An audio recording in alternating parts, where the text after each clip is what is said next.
হ্যাঁ গো, আজকে রাতে তো সারপ্রাইজ সারপ্রাইজ করে এখনো তো জানতে পেরে গেছি কি করছো।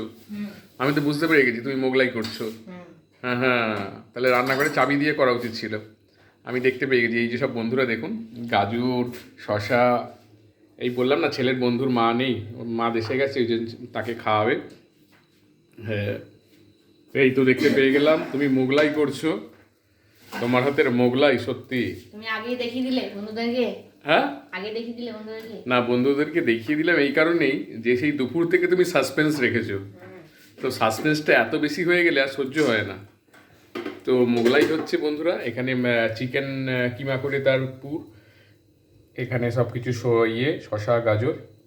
মোগলাইটা কেন সব কিছু রান্নাই ভালো করে, দুর্দান্ত করে, না খেলে বুঝতে পারবেন না। একদিন ইনভাইট করলাম সবাইকে, আজকে মোগলাই করছে, এটাই বলছিল একটা ভালো কিছু হবে।